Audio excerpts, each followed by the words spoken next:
Jumpa di Rai Soccer TV. Saya Bung Yes. Bola liar pemerintah dan PSSI semakin menggelinding tidak terarah. 4 hari lalu, tepatnya tanggal 26 Oktober, Ketua PSSI Muhammad Iryawan atau yang biasa disapa Ibul memenuhi undangan Menteri Sekretaris Negara Pratikno. Undangan yang sebetulnya tidak akan diketahui, tapi akhirnya kedapatan oleh wartawan, sehingga terbongkar rahasia dari pertemuan tersebut. Undangan tersebut memang digagas oleh Pratikno untuk bertemu dengan Ibul. Dan usai pertemuan tersebut, Ibul mendadak kedapatan oleh wartawan, sehingga dia memberikan keterangan pers singkat yang intinya atau sari daripada keterangan persnya itu adalah bahwa Pratikno sebagai wakil pemerintah memberikan tugas atau wewenang tanggung jawab Satgas PSSI untuk melakukan transformasi sepak bola. Namun 2 hari kemudian, staf khusus Menteri Sekretaris Negara Valdo Maldini memberikan keterangan pers khusus membantah pernyataan Ibul tersebut. Akan tetapi pernyataan Maldini sendiri tidak fokus untuk mengcounter atau menjawab pernyataan Ibul, di mana Satgas PSSI akan melakukan transformasi sepak bola. Maldini hanya menyatakan secara gamblang atau intisari dari pernyataan Maldini adalah bahwa pemerintah tidak mendukung Ibul dan kepengurusannya untuk terus memimpin PSSI. Pertanyaannya, ada apa antara pemerintah dan PSSI?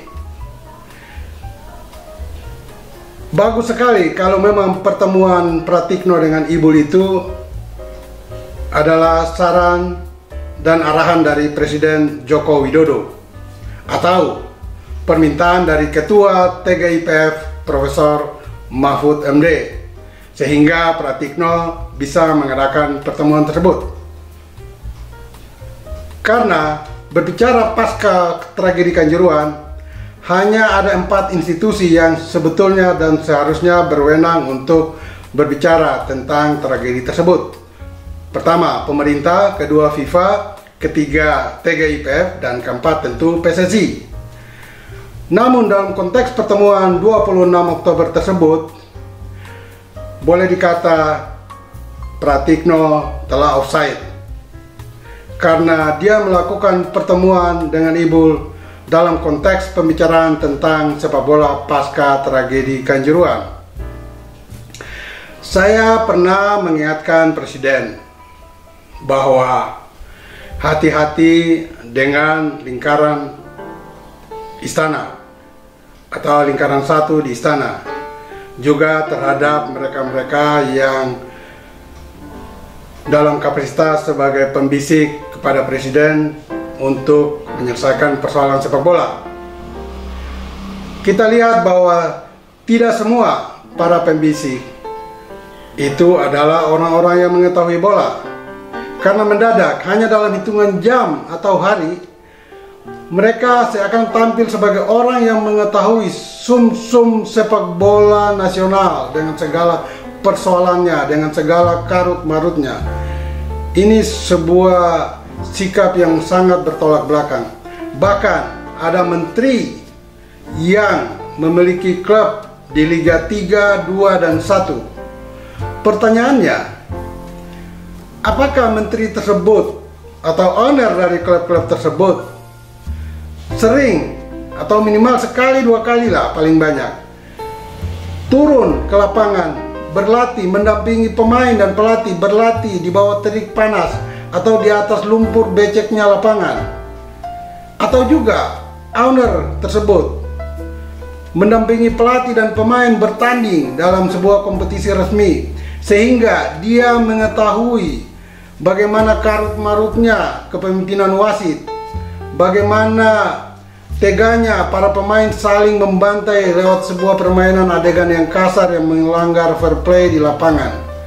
Tetapi ketika ada kasus sepak bola nasional dan khususnya tragedi Kanjuruhan saat ini, mereka-mereka itu tampil pahlawan, lalu memberikan masukan yang seolah-olah dan seakan-akan adalah masukan-masukan yang tepat bagi Presiden untuk mengambil langkah dan sikap tentang perbaikan sepak bola nasional. Sekali lagi Pak Presiden, tolong berhati-hati dengan mereka-mereka ini, karena apa yang mereka lakukan selama ini adalah demi gol dan kepentingan pribadi dan kelompok mereka.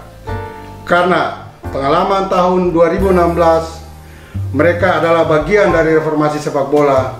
Namun hingga saat ini, keterlibatan mereka baik secara langsung maupun tidak langsung memperlihatkan sepak bola tidak ada kemajuan sama sekali. Jadi sekali lagi Pak Jokowi, tolong berhati-hati dengan manuver-manuver yang dilakukan di lingkaran satu istana atau oleh beberapa menteri yang terkait dengan sepak bola.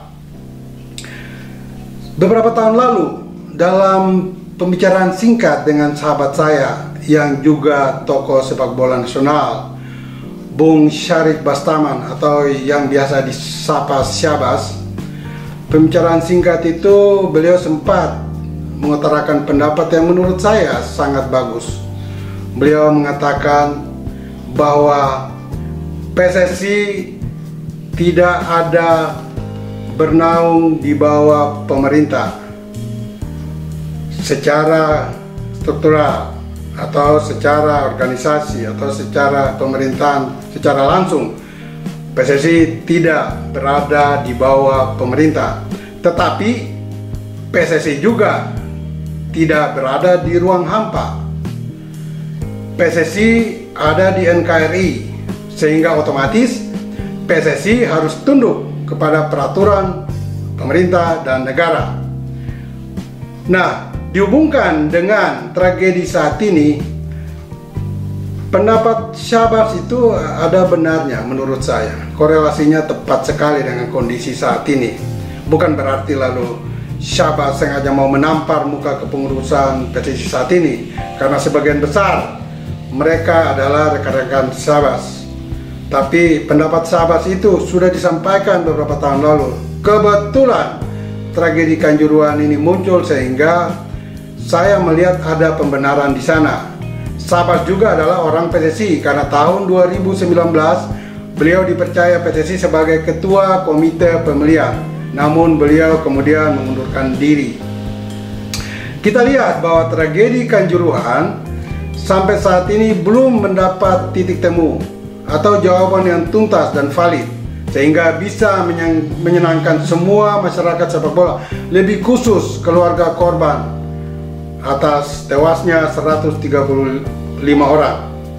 Dan menurut saya, rekomendasi TGIPF kepada PSSI itu harusnya dilakukan dan diikuti oleh PSSI, karena rekomendasi tersebut mengandung pesan etika, moral, dan politik, dan tidak ada pilihan bagi PSSI untuk melaksanakannya jika mereka ingin sepak bola kita akan lebih baik ke depan.